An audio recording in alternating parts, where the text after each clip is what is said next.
కానీ నేను ఇవాళ ఈ వేదికగా ఇంతకుముందు ఆయన నాకు సవాల్ ఇస్తుంది కాబట్టి నేను చెప్తున్నా, సవాల్ ఇస్తున్న ఆయనకే చెప్తున్నా, నీకు నిజంగా ఇప్పుడు అందరూ మెన్షన్ చేస్తున్నా ఏదైతే దేవునూరు అటవీ భూముల పక్కన ఆ దేవునూరులో నీవు దొంగతనంగా నీ బినామీ పేరు మీద నీవు భూములు కొన్నవా లేదా?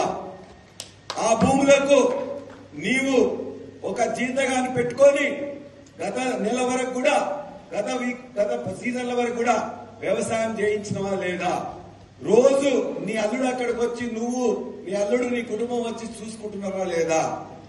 దాని పక్కనే ఉండే ముప్పారంలో అదే అటవీ భూముల పక్కనున్న ముప్పారంలో నీవు మళ్ళీ 24 ఎకరాలు నెలన్నర కింద మళ్ళా బినామీ పేరు మీద కొన్నవా లేదా? ఆ కొనడానికి నీ అల్లుడు మీ కుటుంబ సభ్యులు వచ్చిందా లేదా? దాని పక్కనే ఉన్న రోడ్లు కొత్తగా నువ్వు వేయించుకోవడానికి పక్కనలతో మంతనాలు చేసి బెదిరించినవా లేదా? 3, ఇవాళ ఏదైతే అటవీ భూములు ఉన్నాయో నిజంగా రైతులకు చెందిన అటవీ భూములని పూర్తిగా క్లియరెన్స్ రాకముందే జాయింట్ సర్వే యొక్క రిపోర్ట్ ఆధారంగా మిగతాయి కూడా పూర్తిగా మీ యొక్క ఫారెస్ట్ డిపార్ట్మెంట్ నుంచి పర్మిషన్ రాకుండానే ఎందుకు వాళ్ళని ఎగదోసినావు? వాళ్ళందరికీ పని కాకుండా వాళ్ళందరినీ బెదిరించి చివరికి నువ్వే కాజేయాలని చెప్పి నీ ప్రయత్నం చేస్తున్నావా లేదా? ఈ మూడింటికి నువ్వు సమాధానం చెప్పు.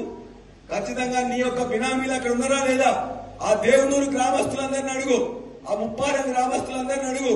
ఎవరైతే నువ్వు రైతులను ఇక్కడ పంపిస్తున్నావో ఆ రైతుల పేరు మీద 1000 ఎకరాలు కొలగొట్టడానికి నువ్వు సిద్ధపడ్డావా లేదా? నీకు ఇవన్నిటికీ నిజంగా సమాధానం తెలిసి కూడా నువ్వు అబద్ధాలు చెప్తున్నావు. నువ్వు నాకు చిమ్ము నెత్తు లేదని చెప్పి మాట్లాడతావా? బరాబరిగా చెప్తున్నావు. ఇవాళ నీవు ఒక పార్టీ తర్వాత ఒక పార్టీ, ఒక పార్టీ తర్వాత ఒక పార్టీ మారుతూ ఇవాళ మొత్తం కూడా నేతి బీరకాయలో నేతి ఎంత ఉందో నీ యొక్క నీతి కూడా అంతే ఉందని చెప్పేసి నేను తెలియజేస్తూ, నీవు ఖచ్చితంగా మాకు చీము నెత్తున్నది, నిజాయితీగా ఉన్నాం. కేసీఆర్ గారు తెలంగాణ ఉద్యమంలో మాకు ఏవైతే పోరాటం నేర్పిండో, నిజాయితీ నేర్పిండో ఆ నిజాయితీతోనే నీకు కూడా హెచ్చరిస్తున్నాం.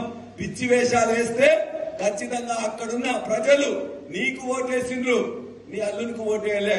నీ ఆంధ్ర అల్లుడు ఇవాళ పోలీసులందరినీ రిక్రూట్మెంట్ లో ఉంటున్నాడు.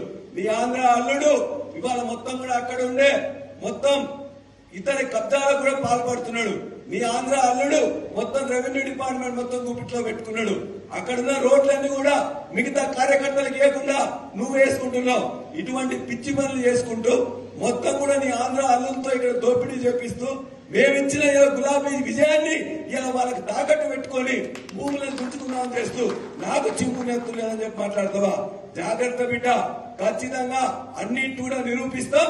నీ యొక్క మొత్తం కూడా నువ్వు వేసుకున్న ముసుగును కూడా తొలగిస్తామని చెప్పి కూడా నేను హెచ్చరిస్తా ఉన్నా.